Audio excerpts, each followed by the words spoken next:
একটা রাষ্ট্রকে যতভাবে ভাঙা সম্ভব গত 15 বছরে তা ভাঙা হয়েছে। একটা রাষ্ট্র কাঠামোকে যতভাবে দুর্বল করা সম্ভব করা হয়েছে। বাংলাদেশে এর আগেও আমরা সরকার পরিবর্তন দেখেছি, এর আগেও আমরা দেখেছি স্বৈরশাসক বিদায় হয়েছে 90-এ, বিএনপি এসছে, বিএনপি গেছে, আওয়ামী লীগ এসছে, আওয়ামী লীগ গেছে, কিন্তু কোনো সরকার পরিবর্তনের সাথে সাথে আমরা দেখিনি প্রধান বিচারপতিও রিজাইন করার জন্য প্রস্তুত হয়ে যান, অ্যাটর্নি জেনারেল রিজাইন করে ফেলেন সাথে সাথে। আমরা দেখিনি যে অন্যান্য বিশ্ববিদ্যালয়গুলোর যারা ভাইস চ্যান্সেলর আছেন তারাও রেজিগনেশন লেটার রেডি করে ফেলেন। আমরা দেখিনি পুলিশের মহাপরিদর্শক একটা গুহার ভেতর থেকে ভিডিও বার্তায় কথাবার্তা বলেন। আমরা দেখিনি যে পুরো দেশ জুড়ে একটা পুলিশ সদস্য চোখে দেখা যায় না। এরকম অদ্ভুত অসম্ভব পরিস্থিতি বাংলাদেশে আগে আর কখনো তৈরি হয়নি।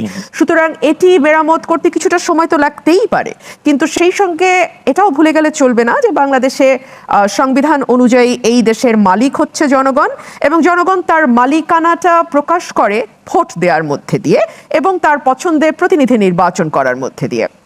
সুতরাং একটি গণতান্ত্রিক রাষ্ট্রে আসলে দেখুন, আমাদের এই গণ অভ্যুত্থান বলেন, এই ছাত্র জনতার যেই জীবন বাজি রাখা লড়াই যেটা গত 1 মাস আমরা প্রত্যক্ষ করেছি, সেটার একেবারে মর্মমূলে যদি আপনি যান, সেখানে বলা হচ্ছে বৈষম্য বিযোগ সুবিধা এবং এক্সট্রা কিছু সুবিধা পায়, আর বড় চাঙ্ক অফ পিপল একটা সেকেন্ড ক্লাস সিটিজেনের মতন তাদের দিন যাপন করে। এবং এটার সুযোগটা তৈরি হলো কিভাবে? তৈরি হলো এইভাবে যে মানুষকে যখন আপনি ভোট দেওয়া থেকে সরিয়ে ফেলতে পারলেন, যখন প্রতি 5 বছর পর পর আপনাকে আর মানুষের দরজায় যেতে হচ্ছে না ভোট ভিক্ষা করার জন্য।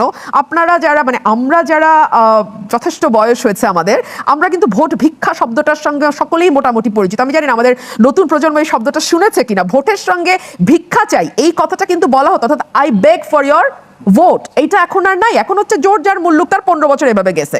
এই জায়গা থেকে যত দ্রুত সম্ভব গণতান্ত্রিক প্রক্রিয়ায় ফেরা, জবাবদিহিতামূলক সরকারে ফেরা, এই চেষ্টাটা বা এই দাবিটা তো আসলে রাজনৈতিক দলগুলোর থাকবে, এটাই স্বাভাবিক। রাজনৈতিক দলগুলো তাদের জায়গা থেকে আওয়াজ তুলবে, এবং অফকোর্স কোনো রাজনৈতিক দল তো আনরিজনেবল ইররাশনাল না।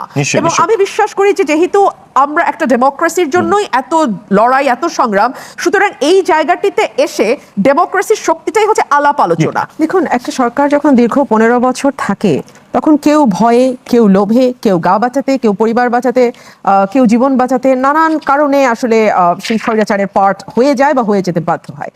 তবে তার মধ্যেও কিছু শক্ত কণ্ঠ তো আমরা গত 15 বছর দেখেছি, তাই না? এবং যেহেতু ওনাদের নাম্বারটা খুব অল্প, সেই সাহসী মানুষগুলোর সংখ্যা যেহেতু খুবই লিমিটেড, সুতরাং ওনাদেরকে আমরা মোটামুটি সকলেই চিনি, জানি, সকলেই ওনাদের ব্যাপারে ভালো মতোই ওয়াকিবহাল। এবং আমি মনে করি যে পতিত স্বৈরতন্ত্রের যদি কোনো দালালকে নেওয়া হয়, যদি, আমার মনে হয় বাংলাদেশের মানুষই সেটার প্রতিবাদ করবে। কোনো বিশেষ রাজনৈতিক দল বা কোনো বিশেষ রাজনৈতিক মতাদর্শের ব্যাপার নয়, এটা আপামর জনসাধারণ আসলে সেটা প্রতিবাদ করবে। কারণ এই 15 বছর দেশকে ধ্বংস করে, মানুষকে নির্যাতন করে যারা সুবিধা নিয়েছে নানানভাবে, নানান ফর্মে, তাদের ব্যাপারে আসলে সাধারণ মানুষের মধ্যে আমি যথেষ্ট